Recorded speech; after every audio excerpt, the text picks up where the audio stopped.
I'm Trunal here, the co-founder and CEO at Lazar, and we have Brian Lawrence with us and a very special guest, Asher Mathew from Partnership Leaders. Asher, why don't you go ahead and introduce yourself? You're a Yeah, well-known personality already, but why don't you introduce yourself and let the audience know a little bit yeah, about yourself and Partnership Leaders as well? totally. Thank you so much for having me on the show. Hey, everybody, this is Asher. I'm the CEO of Partnership Leaders. We are the number one global community for elevating partner teams. So if you're in channels, alliances, ecosystems, business development, anything indirect, we are the home for you. We have tons of resources to help you go all the way from IC to CXO level. Uh, and we are also the producers of Catalyst, which is the industry conference for partnerships, which both of you gentlemen were at. and had a great time at. Yeah, yeah, it turned out amazing. I mean, I'll give the folks on listening to this podcast a little bit of context, right? So we start planning Catalyst this year. Obviously, last year there was 420 people that showed up to it, right? And then we go straight into planning for this year. Well, a lot of people don't know this, but for some reason, Partnership Leaders also banked with SVB, and we're not a venture backed company. And so we're like standing in line, and I'm like, wait a sec, no PL, no Catalyst. Like, what are we gonna do this year? And so I met a bunch of founders there. Luckily, everything turned out fine, but super appreciative for the community to trust us with this really important mission for creating a home where people could learn, problem solve with each other. Um, they can find connections, they can find belonging, and then we are providing as much visibility and recognition. And this podcast is an example of that. Absolutely. And Asher, one of the things I'd love your take on, there's been so much change in sales and partnerships over the last few years. And it's the engine that drives a company. I've always Yep. said, hey, if you have a company without revenue, well, it's not actually a company. That's just an idea at this point. What are some of the Right. just changes you've seen on the partnership and the sales side just over these last few years? Yeah, yeah. So I can give you guys a little bit of context of why I'm about to say what I'm about to say, right? So before I started Partnership Leaders with Chris and Ty, by the way, um, I left Avalara in 2017 after an amazing run there, and then I went to Lean Data specifically to understand how revenue operations works, right? And Lean Data started revenue operations as a category, and they have the product that does matching and routing for a lot of go-to-market teams. And from there, I went to another company called Demand Matrix, which was a data company. And primarily because I fell in love with just sales and marketing and the operational layer of it at Avalar, and I just followed that, right? And so what has happened now and again, a lot of this is already talked about, so I'm just summarizing in a way. What has happened now is you have a surge of people that have access to third party data, right? And over the years, third party data has actually gotten a lot better. And people can get you mobile phone numbers, people can get you email addresses, people can get you access to people that are inside of an organization, right? And then because of the all the rage in sales development and all the creativity that has come in, people got really focused on good copywriting and started to attack, in a way, if you call it, right, these markets, right? And so then on the backside of that we had automation, and on the backside of that we have AI, right? And so now anybody can take a piece of a copy, push it into AI, and then create 10 different subject lines, 20 different blog pieces out of it, 4 different videos out of it, right?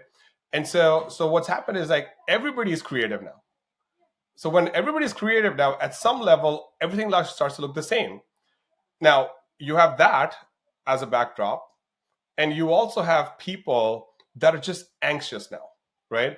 You have people that are sitting in offices and they're like, I don't know if I buy this software, if I'll even be around to look at its implementation, right? Executives are now scared, right? So you have this backdrop of lots of outreach, and you have this like situation where people are scared to make a decision, and so nothing's going to work because people don't know who's writing to them, and for all they know, it's the same AI. And then if they make any wrong decision, that could be used against them, and they're going to be walked out the door. So that's the buying situation we are in right now, and that's one of the reasons why partnerships is actually having a moment. It's because it's not just the partnering, but it's the quality of the network. And over the last couple of years, because we've all gone niche down into these micro communities, which PL is one of them, right? People are finding trusted information there versus finding trusted information on the internet or through analysts. Asher, to drill down on that, I think it's such a great point around, customers and having trust, and there's such an overwhelming amount of information. What do you see from the partner standpoint in terms of the idea of, better together? How can partners help each other? How do they Yeah. bring credibility? And how does Yeah. that translate to customers? What are you seeing out there? Yeah. So it's also important to understand what the better together means, right? In previous years, better together meant let's go and me and my partner just go better together, right? And it's like it's a very binary relationship, right? I like you, you like me, we have our product, we went and had some steak and drank some wine, and we're gonna go do this, right? That's actually not flying anymore because the backdrop is anxious executives who may or may not have their jobs, right? So now you have the partner or maybe multiple partners, right? You have a technology partner, you have a channel partner, you have a hyperscaler. Like we're going to talk a little bit about that a little bit later today, right? You have a GSI, right, or a systems integrator. So there's like multiple partners now, right? So then the better together story requires multiple parties because the buyers also have to connect with multiple stakeholders inside. And so now the partner professional needs to be somebody who's a little bit more scientific than this artist that used to be there before, right? And so there's this coordination of the sales plays or the partner sales plays, if you want to call them, is required. And so that's what the requirement is.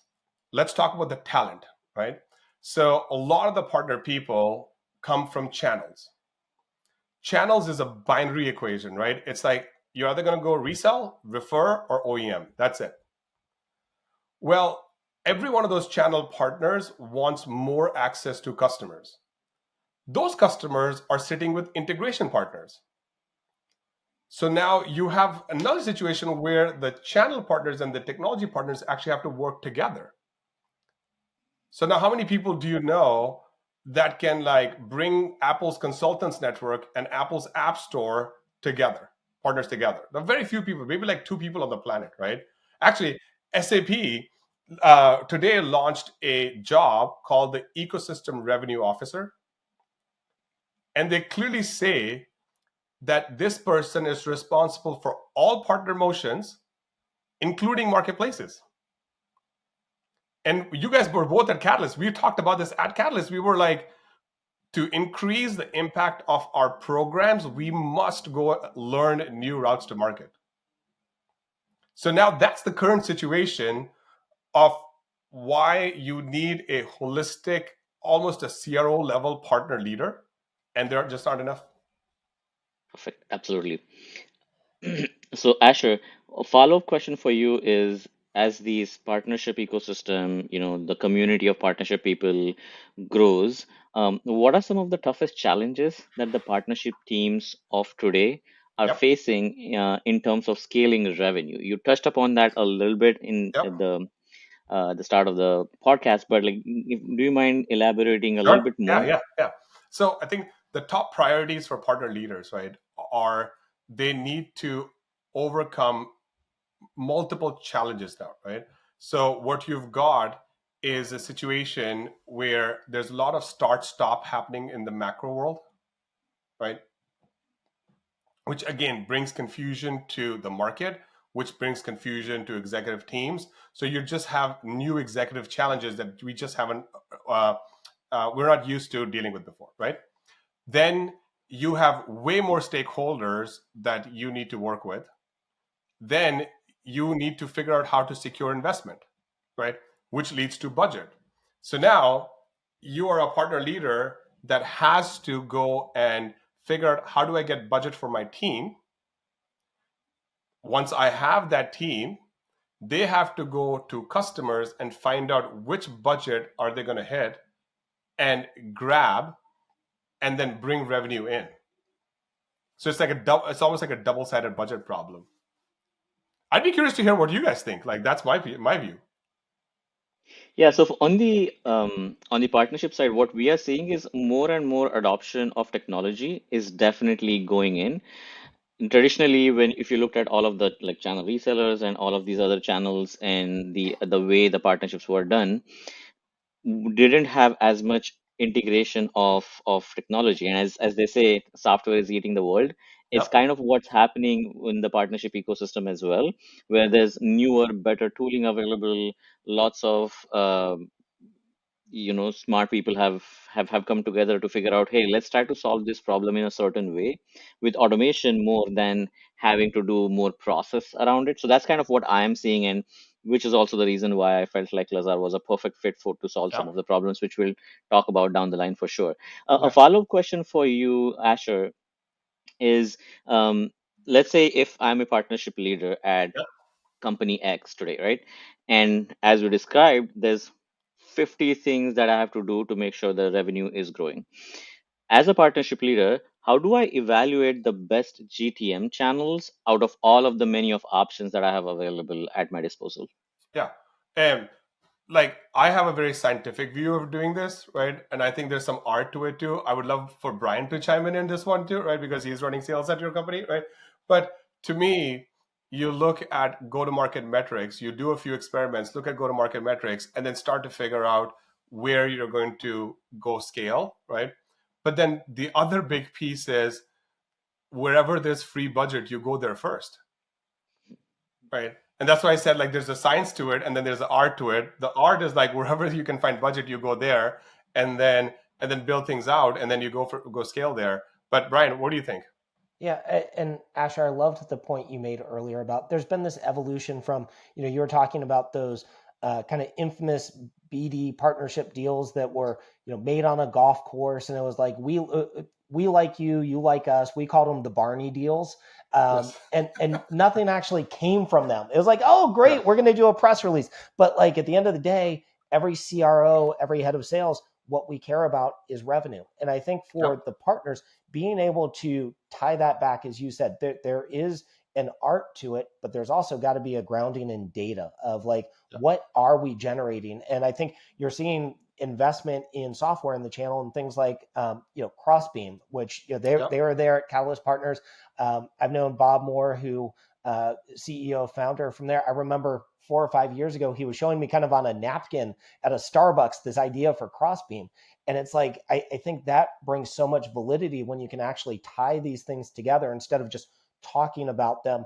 But to your point of like, hey, let's have these much more thoughtful and meaningful partnerships instead of just these high level ones. Let's actually go deep on these. Yeah. Yeah. And again, I mean, this stuff is not like rocket science, right? Like I understand that there's no frameworks or widely used frameworks, right? But like, I mean, every good CRO will go research and then develop their sales team, right? And so every good partner leader should go research and develop their partner team, right?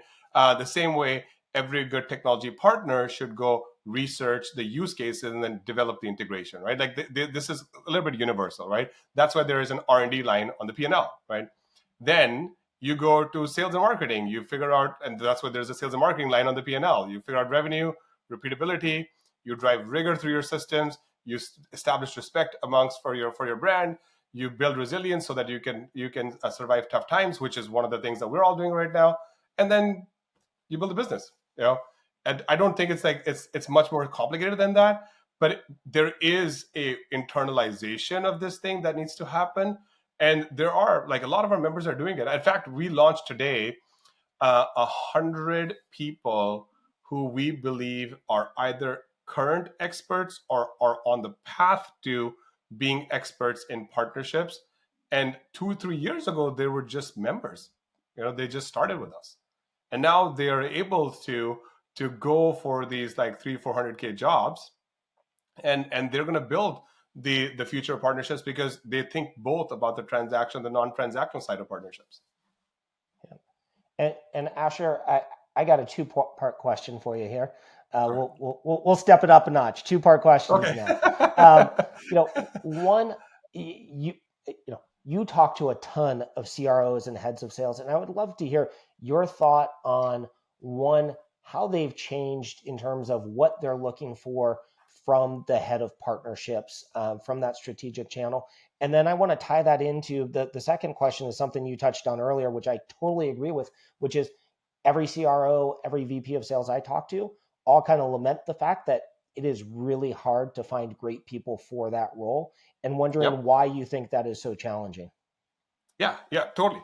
And so for the first part, right, like as I speak with CROs and CMOs, right, we also have to realize that they are going through their own problems. Like it's not like partnerships is under fire. CROs are probably way more under fire right now, right? And the reason is because over time, the CRO was the chief sales officer, if you want to call it, right? The EVP of sales was starting to understand direct sales. They already knew, and then they were starting to understand the post sales, which is renewals and upsells, right? And then as companies grew bigger and those people became a little bit more operators, they were given that responsibility. And because demand generation is a key component of both the pre-sales and the post-sales, or at least the upsell part of it, they were given marketing. Well, when they had that, then they were given customer success as well, because if the person who's responsible for upsells and renewals, which is where net dollar retention comes from, right? And you guys can correct me if I'm wrong on any of this stuff, right? I'm all good for having a pretty lively debate on these podcasts, but the chief revenue officer became this like behemoth of a role, right? And then what happens is companies realize that actually marketing has a lot of different elements that the CRO is just not designed to do, because product marketing is not a CRO function. Positioning, messaging, branding, making sure that the values of a company are proliferated through everything that goes out of the company, making sure that the customers understand why the company exists, right? Those were not CRO functions. And so now the market is pivoting back to CMOs, and there are, and the numbers say it, right? There's 157,000 CMOs and only 37,000 CROs, but the fastest growing role between the two is the chief sales officer role, which has 27,000 CSOs already. So now, when you look at that, you also try to start to say, okay, if I'm a CRO or a CMO, I want to understand what my partner team can do for me, right? And I already know that my acquisition costs are going up. People are telling me that partnerships is cool. Like all of us have done a fantastic job, right? But now I'm trying to understand, how do I do it? How do I do it well? And I'm okay to give up 25%, up to 25% of my budget to do these things. And we actually did the state of partner-led growth, and BCG contributed to it, right? And if you look at the report, it clearly says that the other leaders are willing and able to give partner teams up to 25% of their budget. They can free this up, right? Even though partner marketing has a big planning tax problem, the CROs don't fully understand technology, right? They understand channels, which is great, right? They're still willing and able to do it, right? So now, what the situation happens is, if you're sitting in a C-suite conversation, you have the CRO, the CMO, and the CEOs there, and they're like, "Yeah, you know what? We're going to do this partnerships thing. Fantastic. Here's 25% of my budget. Amazing." Guess what happens next? Either one of you, take a guess. I mean, let's have some fun on this podcast. Like, what happens next? Lots of finger pointing at the end that, hey, we're going to do this, we're going to do this. And then all of a sudden it's like, well, afterwards, what's the attribution? What worked and what didn't there? That's one of the ones I've seen. Totally. And that happens a little bit later in the process. In the beginning of the process, they're like, well, who's going to do this? Right? So then they look around and they're like, oh yeah, that partner guy is going to do it. Amazing. So they go and say, hey, partner guy, here's 25 up to 25% of my budget. Bring me a plan. Amazing. That plan comes back. It's all events, right? It literally is all events. And you're like, wait, what? So okay, so like we do this event, we go through this, etc., etc. When do we see a return? In 2 years from now. Guess what happens? That partner guy does not get invited to that meeting again. Exactly, that's what happens. It's like you or I would not invite that person either. We're like, what the heck is this? Like, we invited you to like tell us what to do, right? Now the situation is I have to tell you what to do. And so the question, certainly, go ahead, chime Well, in. I was going to tell you, no, this is so on point because, Trunal and I were talking, and after I joined full time, in the first 12 weeks I was with Klazar, I think I went to 9 different conferences or events. And Trunal was there with me for almost all of them. And we were out there, we were meeting people, we're doing all these things, we're generating pipeline. But then we're like, man, we've got jobs we still have to do. And you Totally. can't do that when you're all events. And it's like, hey, Yeah. there got to be some smarter ways. And, we're still going to have Uh-huh. our specific events we're going to go to. Of course, Catalyst is highlighted on the calendar, but we definitely decided we got to scale back. This is Totally. And so just think about what companies have done to their partner guys, right? They're like, you go, amazing. So now this partner person is like on the road for like 8 straight weeks.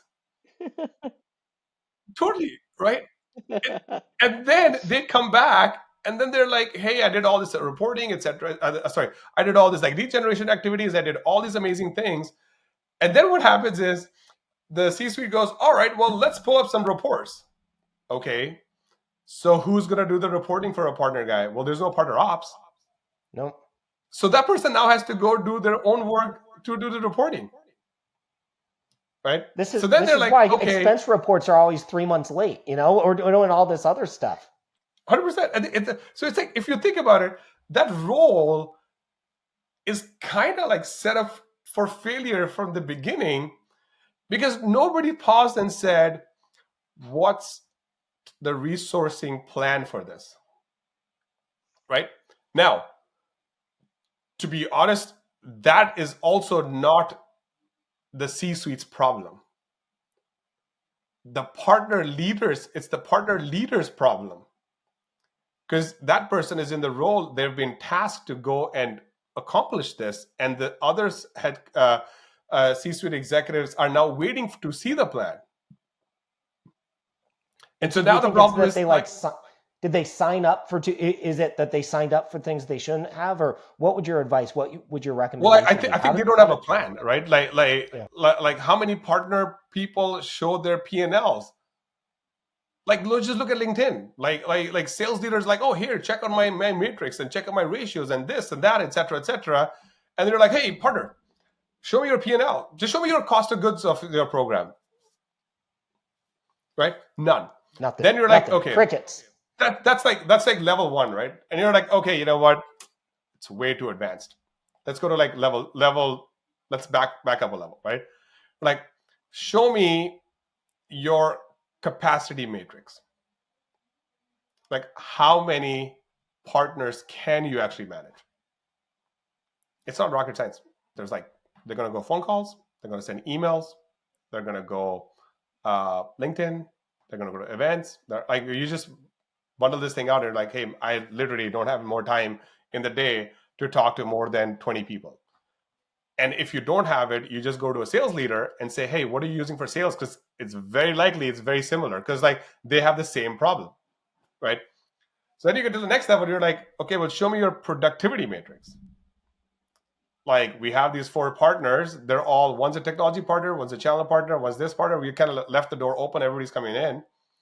And then you're like, what are you going to do? Right? Let's talk a little bit about like what you guys do, which is the marketplaces, right? So the marketplaces offer access to 500,000 customers. There are 68,000 sales reps if you add all 3 marketplaces together, right? Companies, right? And there's over 30,000 products in those catalogs.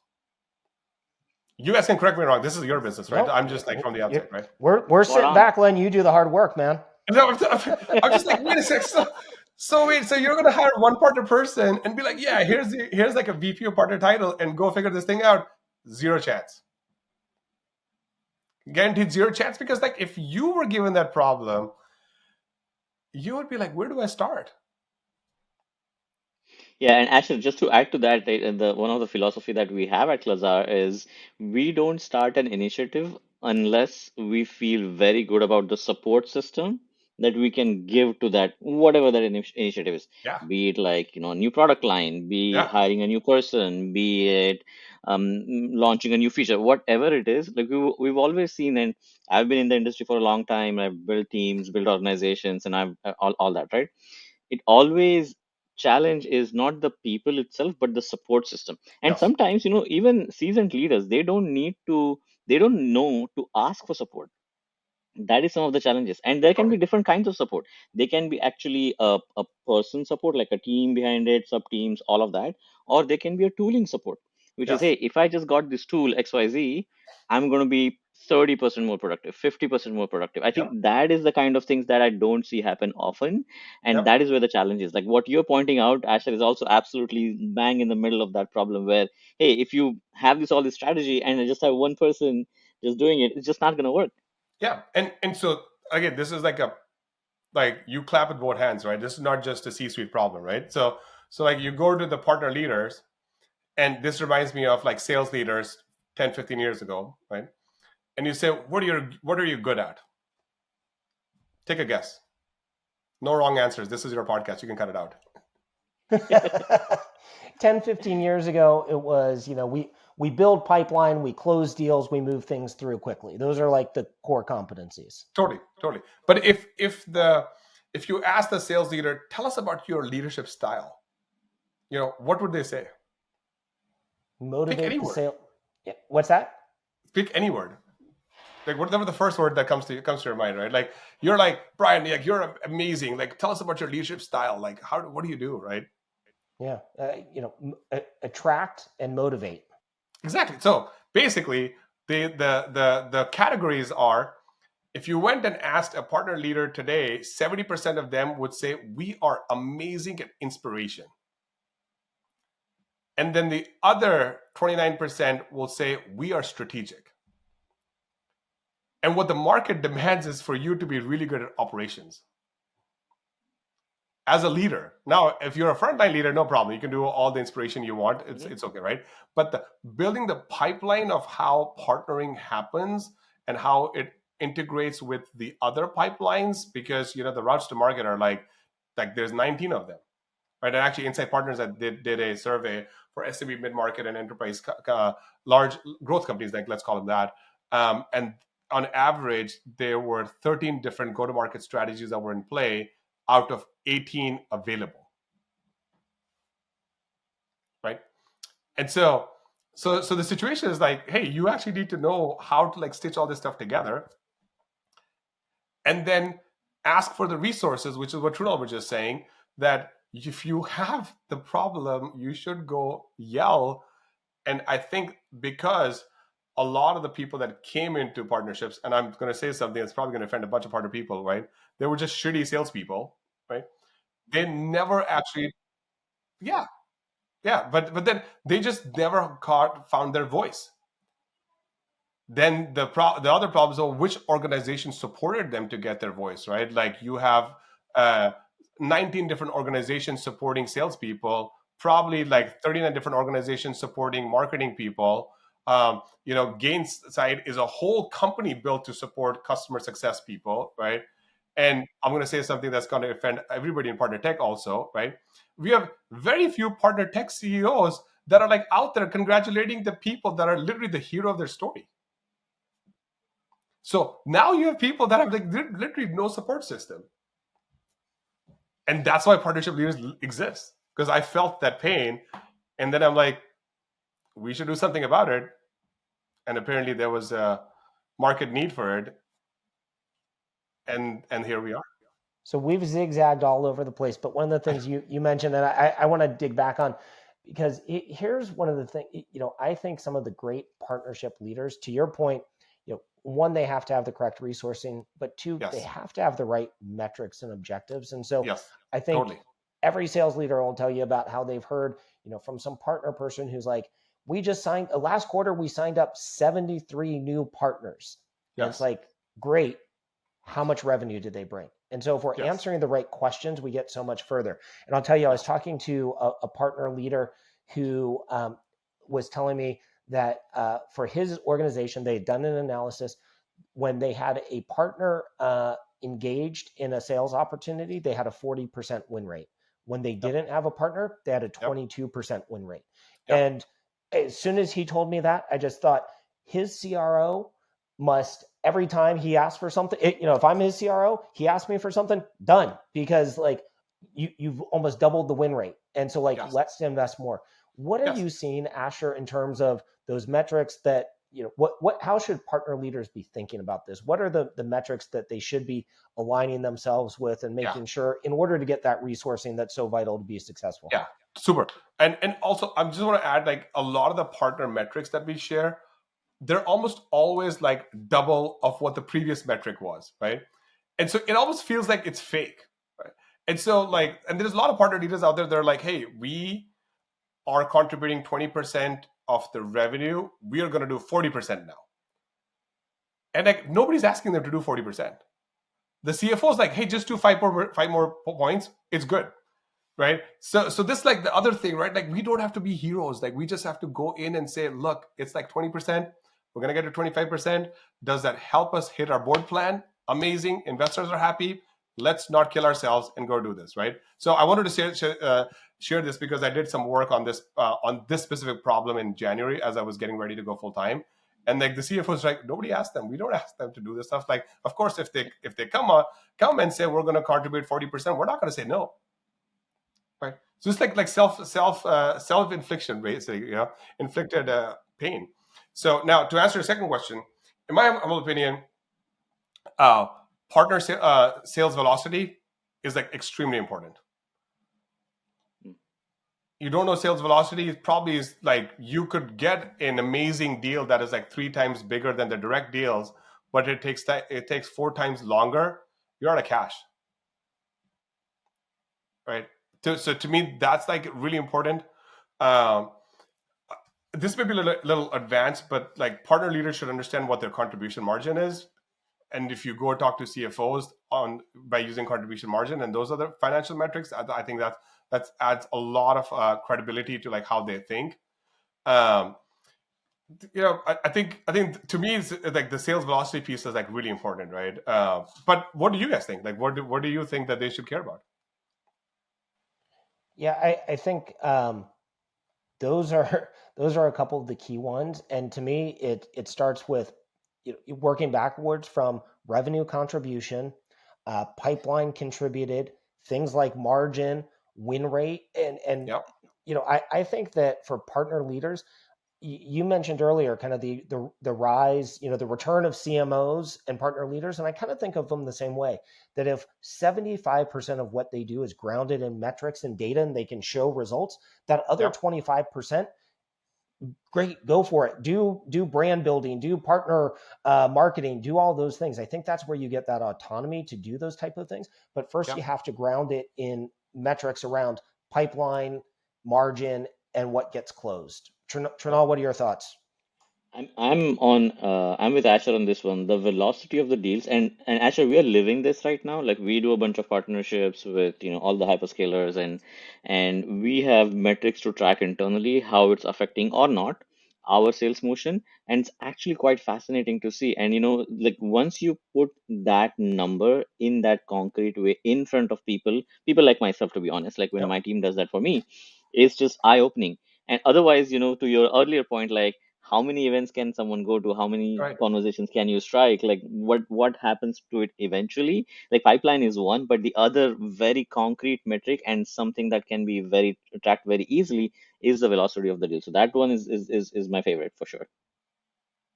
Yeah. And then, Asher, one follow-up question Sure. to our discussion right now, right? We spoke a lot about how to structure the leadership team in Yep. terms of partners, what should their goals be, what should their metrics be. Which organizations you think that you've interacted with or heard about today that do this really, really well, just for the audience in terms of what example you can Yeah. provide? I would say, like, obviously the largest of the largest companies like Microsoft and stuff like that, like they're doing something well, right? And so you can always pick them apart and like pick examples at enterprise scale. But if you come down a little bit, right, and go to mid-market companies, like Avalar is doing a pretty awesome job, Mm, right? Uh, I would say HubSpot's also doing a pretty awesome job, right? Like their programs very well regarded, they're very well respected by their partners. Um, you have Stripe is starting to move in that direction where they can have a little bit more maturity in their program. So there would be one to watch, I would say. But like I would say, I'm pretty proud of like the 1,500 people that are in PL because that represents 978 companies. So if you want to say like which companies are going to go figure it out, it's those 978 companies. that's fantastic. Fantastic. And then in terms of tooling, right? We are now coming down to, all right, leadership, goal setting, support for the leadership, or Yep. if you're a small company, support for your one partner person, Yep. their metrics, what does ideal look like? Now, in Yep. all of this, like cloud marketplaces has, of course, come into the Yep. fore, and it's growing very, very rapidly. And you're very well familiar of as to how the ecosystem is growing. How do you think a solution like Lazar can fit into the solution and actually accelerate some of these motions and Yeah. help some of the partner people Yep. specifically that we are talking about? Yep. So if you look at what's happened in, let's call it, the partners ecosystem, which is like the world that we all live in, right? So we started with account mapping, right? And Crossbeam basically started that, right? And then account mapping became the rage. And then what happened after that is people said, well, we have the data, just like all data companies have this problem, right? Now we need to activate it through some activities, right?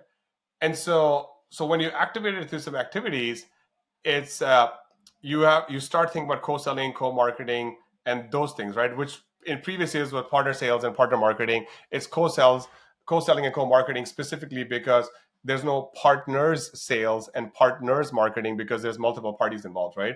And in the hyperscaler world, you have a three-dimensional problem. You have the customer, you have in a lot of cases the system integrator, and you have the hyperscaler, right? And so all of a sudden, the GSIs or the regional SIs all have two bosses. So that's one problem, right? And then on the other side, you have customers who are not going to just buy on marketplaces. They want somebody to implement it for them too, right? Because these are not like iPhone apps, right? And so that's kind of the world of the partners ecosystem, if you want to call it. On the other side, you have an amazing job that all these hyperscalers have done in protecting revenue for themselves, right? Because nobody at a publicly traded company level wants to go in front of the market and say, well, I sold it to them. It was consumption based. So we thought they would consume this much, but they only consume this much. And like, there's no way to have predictability of revenues. And so they went and created these packages and these deals. And guess what? The start stop that has happened over the last couple of years, people didn't fully utilize all of the spend that they put in place, and Mhm. that's where the notion of pre-committed spend comes into place, right? And so now the issue is like, well, how do I go and utilize the pre-committed spend? And so now I, as a partner, like you can send a direct salesperson to do it. They're not equipped because there's multiple parties to coordinate, right? You're not going to send a marketer to do this. And the only people that are designed to work with multiple parties are partner people. And that's why this go to market falls on the partner teams. That's my opinion. You guys are experts on this, so you can correct me.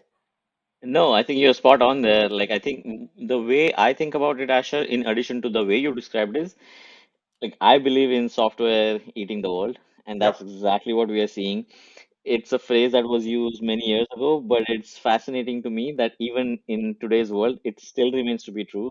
every few years you see some innovation. Now AI wave is coming, right? Yep. And how does AI affect that automation in ways that we have never imagined before is what is the key to success, in my opinion. That's kind of what Klazar is trying to be as well. Yeah. Um, And you guys are just starting here, right? Like this co-selling problem is the first one that you are tackling, and I firmly believe that there's other use cases that you all would go tackle, because the SDR problem was just one problem that Aaron Ross started solving for, right? Which is like really predictability of revenue, right?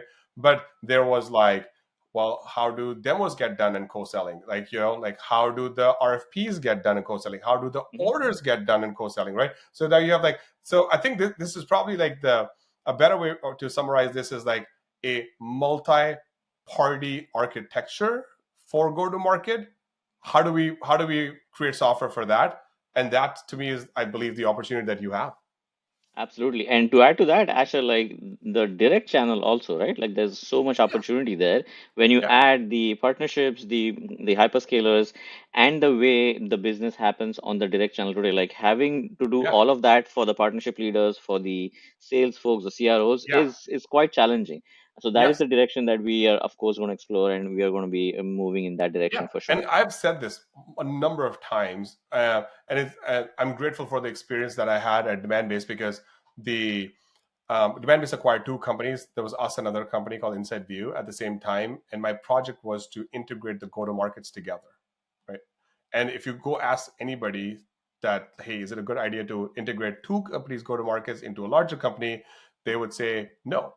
And but given the opportunity, I'm like, hey, sounds like a good idea to do, right? I actually understood that go-to-market teams are already co-selling. They co-sell today with their solution engineers. They Mhm. co-sell today with their solution architects.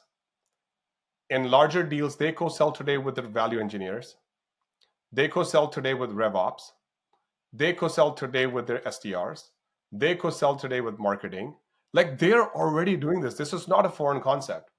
And when we go to CROs and CMOs and say, hey, check what? Check this out. Co-selling. And they're like, great. Somebody's going to tell me what I'm already doing. Yeah. So like when you go there, you're like, wait, here's how the revenue comes up, et cetera, et cetera. You kind of go down that path.